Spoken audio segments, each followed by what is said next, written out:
The evaluation of pedagogy and theory of Big Brown Schools of Recovery project was based on its artistic policy. Now, this document contains the fundamentals of the company's practice, and a sort of shorter version can be found in the 9 principles of practice. Big Brown sets out a materialistic worldview which states that the world is understandable. And art is a primary form of, or an important form of meaning making, for making your own understanding of the world. Now, this is implemented in practice in the company's theatre and education productions. In my evaluation, I observed in the Minotaur project's implementation in schools, several performances of this, and I conducted interviews to understand the practice and how this artistic policy is implemented within the company's work. One of the primary forms of engaging in the world is through the fiction that is offered to the participants. The content that is offered by Big Brown is connected to the world we see around us, but condenses this in a fictional narrative. And in the way that this narrative is opened up through the performance as well is really important. What we find is that actually these narratives contain a strong connection to questions of power and authority. You could say this is the social or the political element of the work, not in a way telling people what to do, but actually asking questions about how power and authority operates. But this is opened up.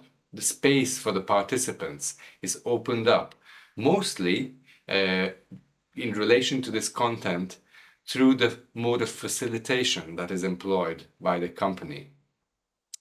What I observed is that the facilitator uses modes and questions of facilitation that create space for participants to not only reflect on the rational elements of the story, not only to create meaning about it in a sort of rational way, reasons for it, although this part is also there in the facilitation, but also to engage with the content in a bodily, affective way as well. And also in a sort of poetic, imaginative way too. So these 3 layers interconnect, and they create a space for participants to engage on various levels to the content. For example, there is a scene in the Minotaur where the Minotaur, the monster, is playing with a ship. This ship has a sail, and there is some sort of symbol on the sail. And while the facilitator also asks questions about what's actually happening there, she also asks questions about what it feels to be possibly in this labyrinth. Why is this monster playing with this ship in the heart of the labyrinth? And then she also asked about the symbol which one of the participants noticed and what the symbol looked like. And the participant said it looked like an eye watching the monster. So the facilitator asked the participants, what would this eye that's on the sail of the ship see if it looked at this monster? Now this opens a space that participants can enter and relate themselves to the whole situation and the narrative in a very imaginative way. They can step out of the constraints of ideological meaning that binds them within the school setting that they're participating in this theatre and education program in, and open space to connect in a very different form, a very fairly artistic form to this event happening in front of them.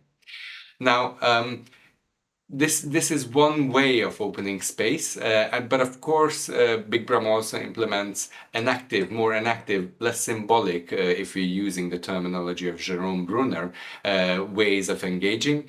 And their whole mode of facilitation is based on Dorothy Heathcote's crucible paradigm, which creates a space where people can stir their knowledge together and really emphasizes a less hierarchical and a more collective partnership situation where students, actors, teachers can think together about the content that is being offered to them.